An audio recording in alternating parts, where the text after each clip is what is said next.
Welcome to another podcast with Brickwork Ratings. We have with us today Deepak Menaria, founder and chief idea farmer at Lemon Ideas. Since 2013, Lemon has evolved as an enabling and self sustaining ecosystem for creation, nurture, and growth of entrepreneurial ventures through various initiatives propelling innovation, self reliance, and job creation for Bharat. He's also a startup mentor, speaker, idea change catalyst for education, and founding member at One Foundation. Thank you, Deepak, for taking out the time to be here with us on Brickwork Meetings. Thank you, Trina, and I'm very happy to be part of this session with you, and would be happy to take the conversation forward. Thank you for inviting me. Thank you. Right. So let's head straight into the most obvious question. Startups amidst the pandemic. What is your assessment on the impact of the pandemic on the startups, and how fast is their recovery trend? Yeah, so I think Tina, when the pandemic started, things were very ambiguous. It was not clear. In fact, I still remember March 24th when our honorable Prime Minister announced the lockdown. So it was immediately a kind of a knee-jerk reaction. Nobody knew what's going to happen.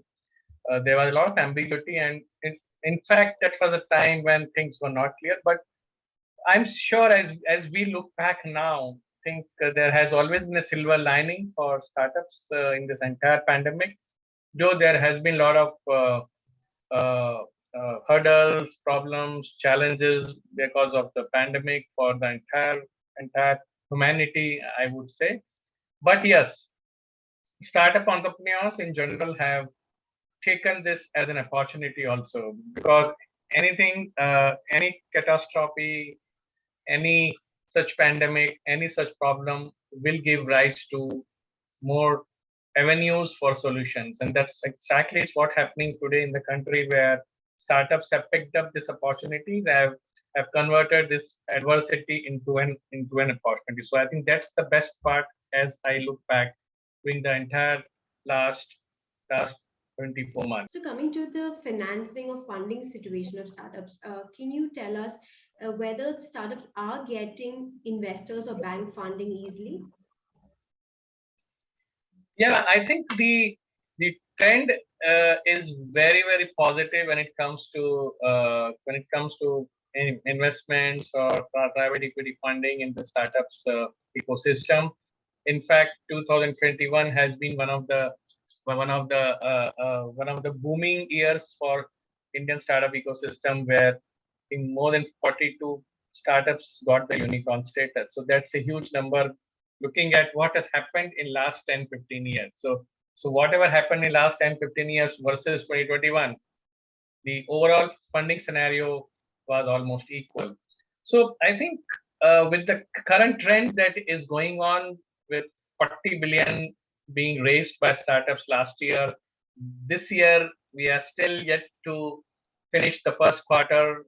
In terms of 2022, we already have around 9-10 unicorns taking birth. So I think the trend is very lucrative, and my prediction is that 2022 we might close more than 50 unicorns, new unicorns for the country in this year. And by 2025, I'm sure the number of unicorns in the country would surpass minimum 150 or around 200 numbers. So India is today the third largest ecosystem in the world after US and China. And I think everybody is looking at India very seriously now. In fact, we have been working with a lot of smaller countries, and they look up to India as a great destination for entrepreneurs in terms of market, in terms of consumer market, in terms of the equity funding. So on both the sides, India is a very attractive destination today.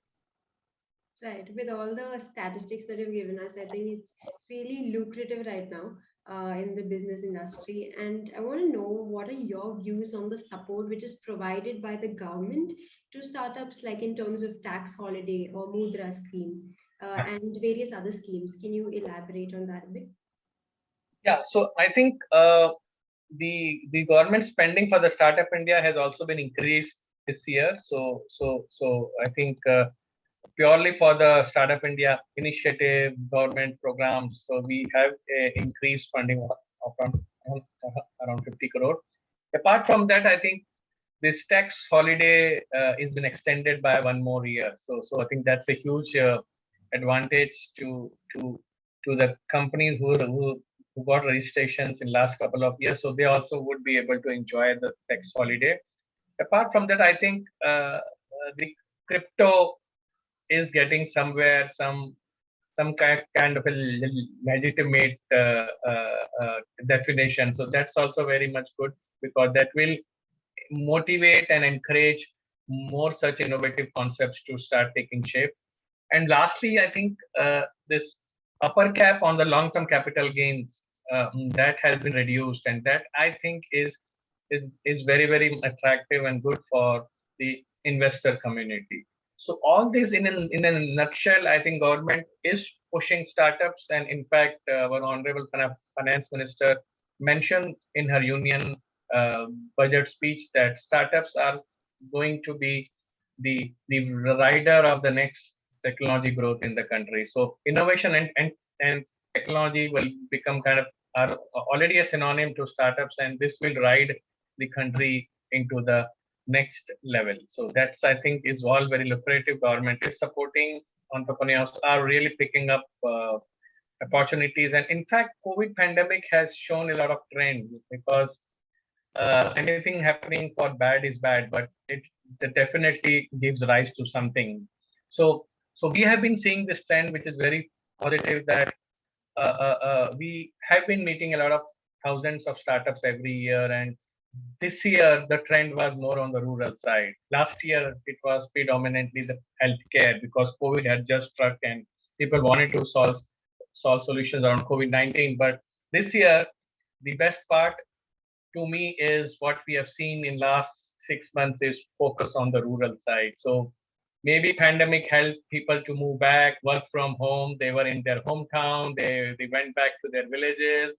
Whatever happened, but finally, I think the educated, intellectually sound entrepreneurs of the country are looking at the actual Bharat, which is the rural, the smaller towns of the country, and there are there are immense opportunities to be picked up. There are enough problems to be solved, and I'm sure this rural commerce, rural digitization, and a lot of more technology penetration into the rural side is definitely going to the next big thing for the country. And I'm very very happy that it's more of an inclusive growth, which startups are going to produce, and not just centered around 4, 5, 10 metros of the country, but maybe penetrating it all across the rural side, the very remote places where still a lot of things are still to be made or still to reach. So that's I think is a very positive trend to me. Right. So there's a lot of growth drivers in right now for startups, and I think if there is a boost also in the rural segment, like you mentioned, it would be great for driving the force of startup culture in India. And I would just like to ask you one last question. Do you have some suggestions that the government can implement where they can foster a culture of startup and mentality in India? Yeah, so I think couple of things which I'll have a suggestions here. One is to increase more space for private players to contribute here, because there is always some kind of a limitation or some kind of a a a, a, a best possible that could be done by government. So there is enough room for private players to contribute in this, number one.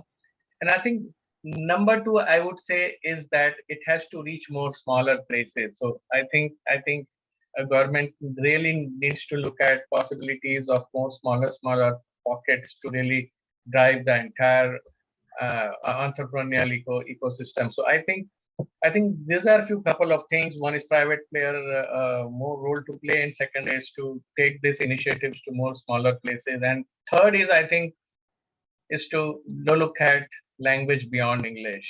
The real Bharat still not on English. So if you really want to do something for Bharat, we can't restrict this entire entrepreneurship ecosystem or startup ecosystem to be only around English. So enough can be done when it comes to vernacular languages. So maybe pushing the local connect in terms of languages, the local culture. I think that is something which can really catapult this into a big mission for the country, which I'm sure can help us increase the overall GDP, can help us increase the overall happiness index, the overall development index of the country as well.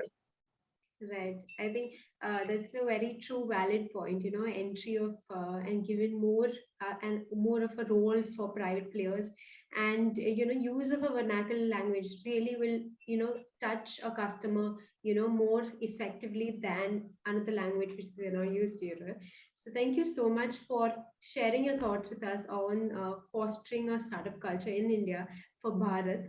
And we look forward to having more sessions with you. Thank you so much, Deepak, for taking out the time.